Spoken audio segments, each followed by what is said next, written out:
American fusion and rock guitarist Scott Henderson gave a workshop. When he listens to improvisers, he could immediately tell if someone is a professional improviser or a non-professional improviser. The non-professional improviser would end his phrase, his idea, when the new key starts. And the professional improviser wouldn't stop when the key change happens. He would develop his idea, his phrasing, into the next key, going across the border of the key change.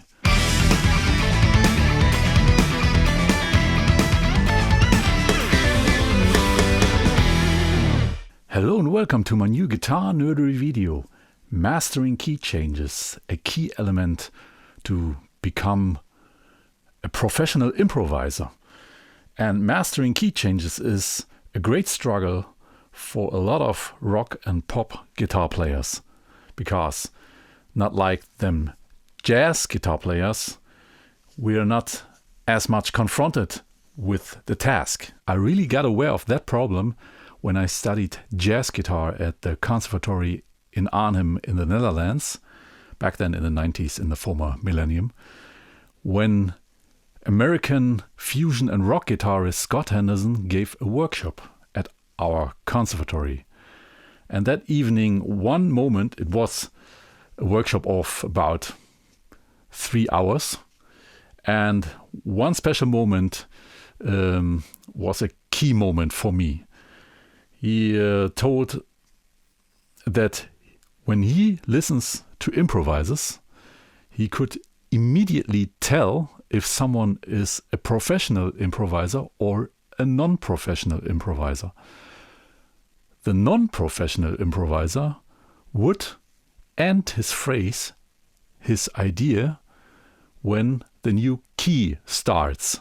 So just to find himself a new starting point.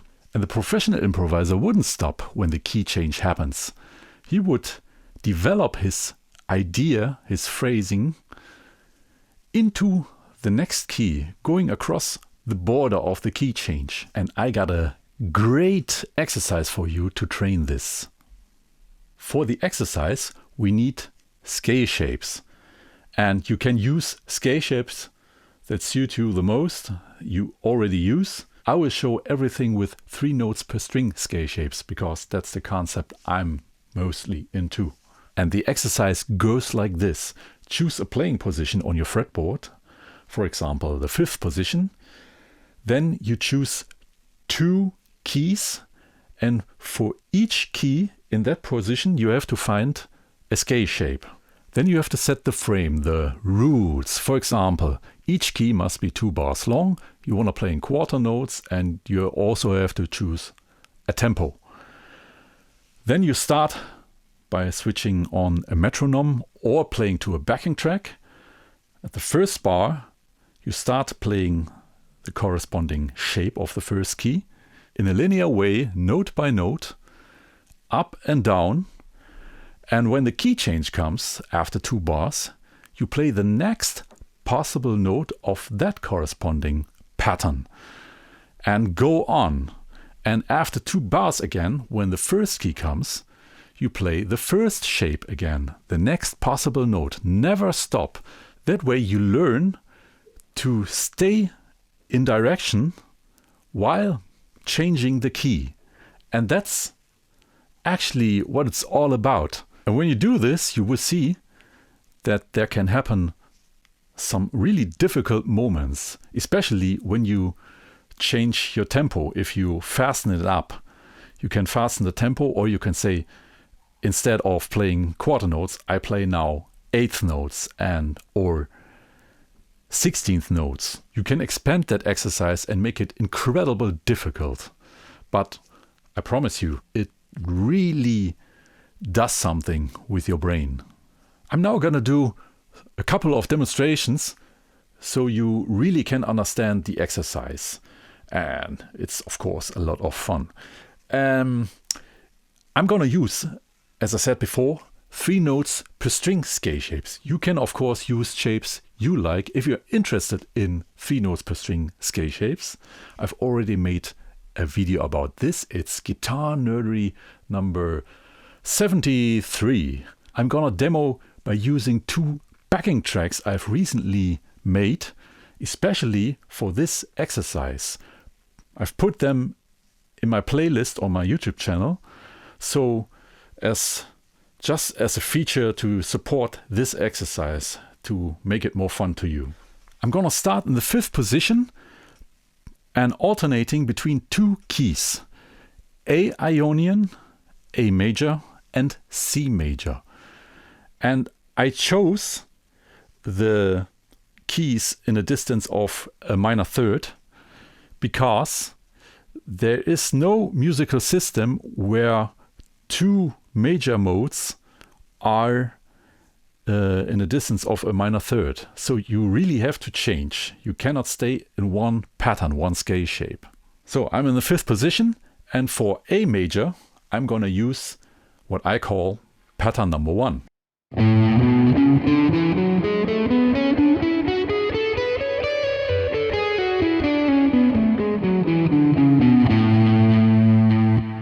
And then the next key, C major, I have to find now. That was easy, of course, because in the 5th position I have the note A, so I could use pattern number 1. But C is not here, C is here. So I have to find a scale shape that's also in the 5th position. And that would be, if here would be shape number 1, then this would be 7 and this would be 6. I call this 6. So you have to look it up in my other video, Guitar-Nerdery number 73, but I also display them here. So scale shape number 6 for C Ionian.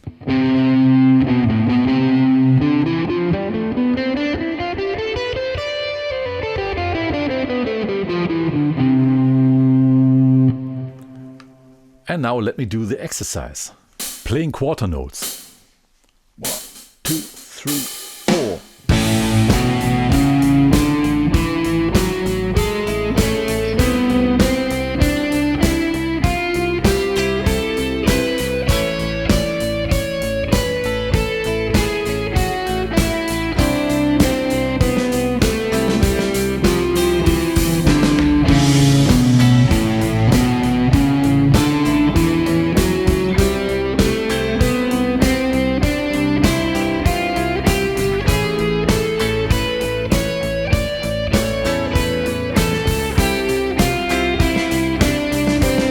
And now 8th note.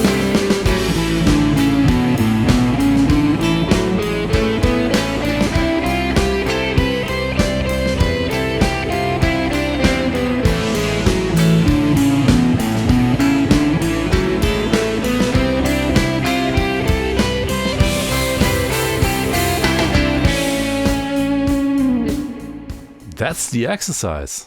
Now I'm going to use my minor backing track, and just to tell you about those 2 backing tracks, I've took care that I only played there with the bass and guitar the basic triads. So you will only hear for each key the root, the 3rd and the 5th, and nothing more. It sounds a little bit restricted, but it makes sense because the less information is in the backing track, the more possible scales you can play over it. As long as a basic minor triad is a part of the scale you play, you can choose this. So you can play over the minor backing track Aeolian, Dorian, Frisian, harmonic minor, melodic minor, and much more. And the major backing track allows you to play Ionian, Lydian, Mixolydian, Frisian dominant, harmonic, major, whatever comes up. It all works. So now I'm going to play Dorian. A Dorian versus C Dorian. A Dorian would be with my 3 notes per string scale shapes, pattern number 2 in position 5.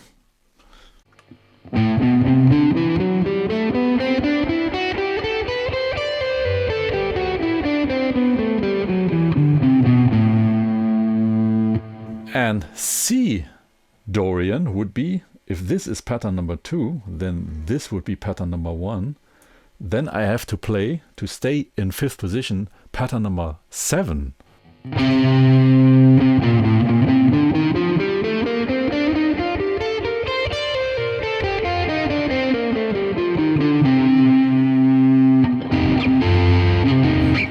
So now I'm gonna play A Dorian and C Dorian, the same way I played Ionian. 4.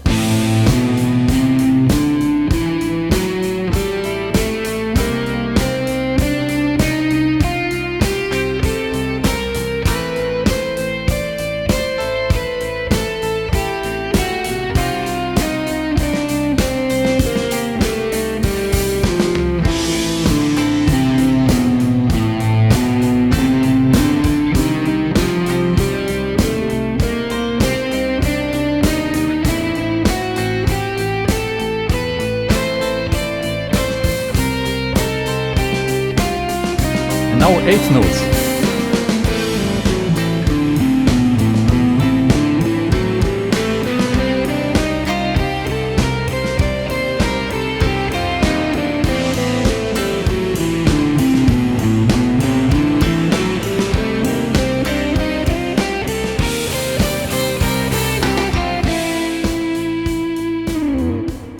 I think you already get the idea, but let me give you one more example. Let me play again over that minor backing track.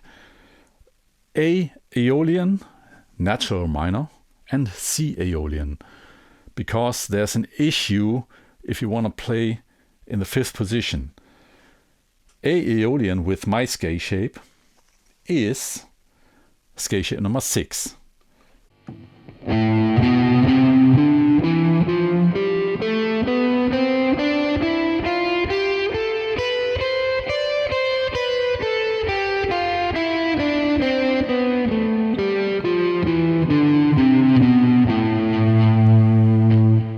C Aeolian, a shape that's the closest to this. So C Aeolian is shape number 4.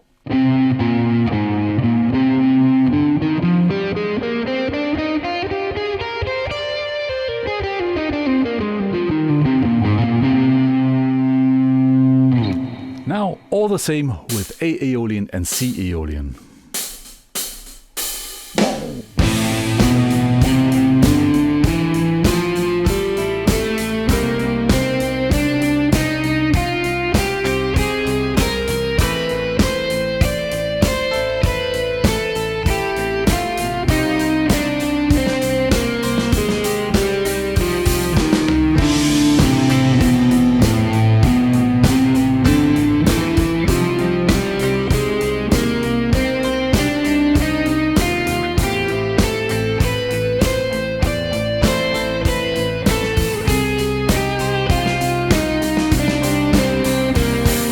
Eighth notes.